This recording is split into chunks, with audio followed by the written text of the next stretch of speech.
বন্ধুরা, রুহির লাইফস্টাইলে আপনাদের সবাইকে স্বাগতম। আজকে আমি বানাবো ডিম তড়কা। তার জন্য হচ্ছে তড়কার ডাল। এটা হচ্ছে আমরা বলি কলাইয়ের ডাল। কলাইয়ের ডালকে আমি সিদ্ধ করে রেখে দিয়েছি 5 ঘন্টা মতো ভিজিয়ে রাখতে হয়। তো আমি এখানে 2 ঘন্টা ভিজিয়ে সিদ্ধ করে দিয়েছি। না ভিজালেও কোনো ব্যাপার নেই। এটা এই ডালগুলো এতটাই ভালো হয়। তারপরে হচ্ছে টমেটো কুচো, আমি ডিমটাকে 2টো ডিম ভেজে রেখে ঝুরো ঝুরো করে ভেজে রেখে দিয়েছি। পেঁয়াজ কুচো, ধনেপাতা কুচো, রসুন কুচো আর কাঁচা লঙ্কা কুচো। আর ওখানে হচ্ছে পেঁয়াজ আর আদা সামান্য পেস্ট করে রেখে দিয়েছি। এটা তড়কা মশলা।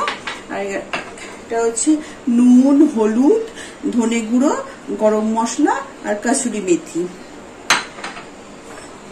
আর হচ্ছে ফোড়নে দেবো আমি তেজপাতা, জিরে, শুকনো লঙ্কা। আর লাগবে সর্ষের তেল, আর লাস্টে লাগবে বাটার। এই দিয়ে হয়ে যাবে ডিম তড়কা। চলুন আমি রান্নাটা শুরু করি। এবার কড়াইটা বসানো আছে, আমি এবার গ্যাসটা জ্বেলে দেব। কড়াইটা একটু গরম হোক। কড়াই গরম হয়ে গেছে, আমি এখানে 6 চামচ সর্ষের তেল দেব।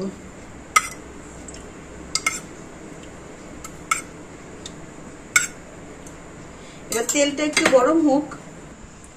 তেল গরম হয়ে গেছে, আমি গোটা জিরে, তেজপাতা, শুকনো লঙ্কাটা ফোড়ন দিয়ে দেবো। ফোড়নটাকে একটু ভাজা ভাজা করব।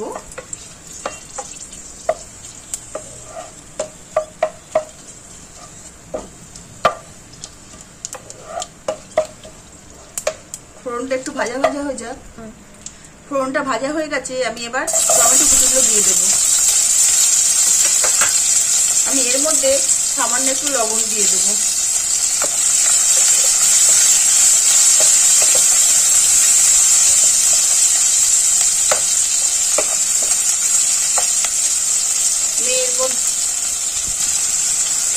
পেঁয়াজ কুচিগুলো একটু ভাজা ভাজা হচ্ছে, আমি এর মধ্যে টমেটো গুলো দিয়ে দেবো।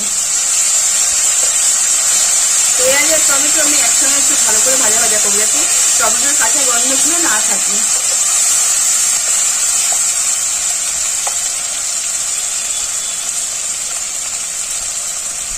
আমি সামান্য একটু চিনি দিয়ে দেবো।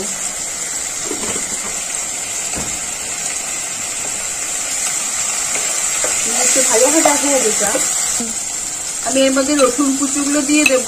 আর কাঁচা লঙ্কা আমি হাফটা দেব, হাফটা আমি আবার পরে দেব। দিয়ে ভালো করে নাড়াচাড়া করে একটু ভাজা ভাজা করবো।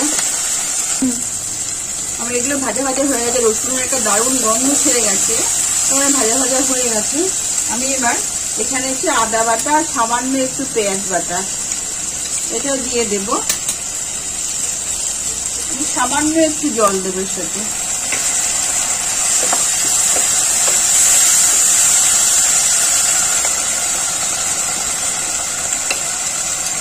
তো আমি এতে হলুদ দেব।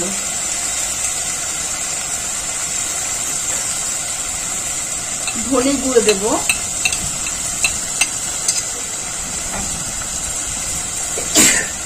সামান্য লবণ দেব।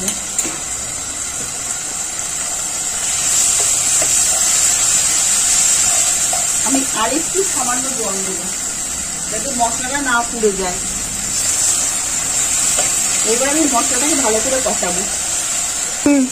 আমার কষানো হয়ে গেছে, আমি একটু তড়কা মশলা দিয়ে দেব।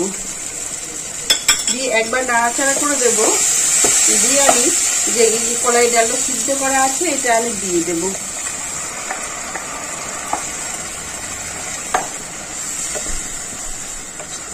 ভালো করে আমি মেশাবো।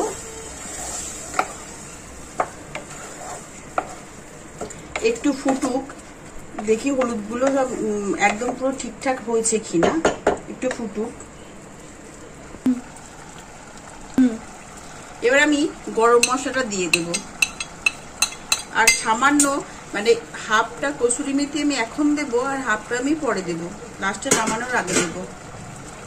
কিছুটা ধনেপাতা আমি এখন দিয়ে দেব, কিছুটা আমি পরে দেব। আর সামান্য একটু বাটার আমি এখন দেব।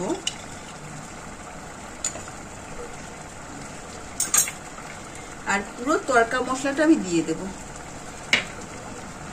এবার আমি ভালো করে নাড়াচাড়া করব। তিন মিনিট মতো আমি ঢাকা দিয়ে রেখে দেব। ঢাকা দিয়ে 3 মিনিট মতো আমি ঢাকা দিয়ে রেখে দেব। 3 মিনিট হয়ে গেছে, আমি ঢাকনাটা খুলবো। হয়ে গেছে মোটামুটি। আমি এবার এই ডিম ভাজাটা দিয়ে দেব। ডিম ভেজে ঝুড়ো ঝুড়ো করে রাখা ছিল, এটা আমি দিয়ে দেব।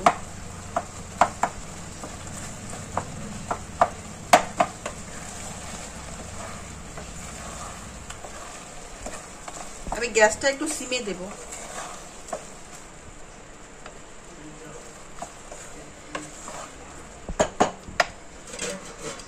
আর অল্প একটু কসুরি মেথি ছিল, এটা আমি দিয়ে দেব। লবণ আমি আগেই দিয়ে দিয়েছিলাম।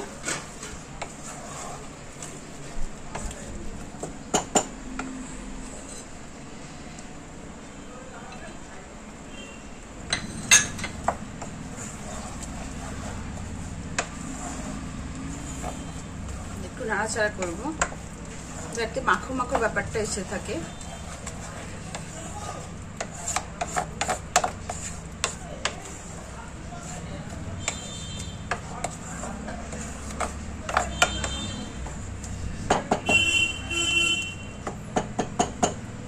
আমার ডিম তরকা রেডি। চলুন আমি এবার গ্যাসটা অফ করে দেব। আমি একটা বোল্ডে তুলে নেব এটাকে। এইভাবে ডিম তরকা করবেন, দেখবেন দারুণ খেতে লাগে। দারুণ দেখতে যেমন হয়েছে, খেতেও সেরকম টেস্টি হবে। এই ডিম তরকা আমি অনেকবার বানিয়েছি।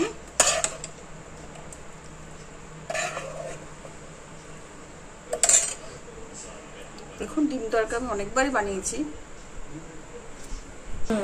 আমার ডিম তরকা রেডি হয়ে গেছে। আমি উপর দিয়ে একটু কাঁচা লঙ্কা দিয়ে দেব আর একটু ধনেপাতা দিয়ে দেব।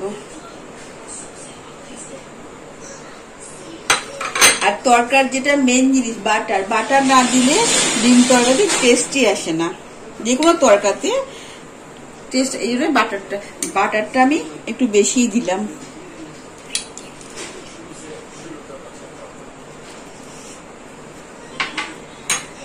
আমার ডিম তরকা রেডি। এই ডিম তরকা যদি আপনাদের ভালো লেগে থাকে তাহলে লাইক, শেয়ার এন্ড সাবস্ক্রাইব করে দেবেন প্লিজ।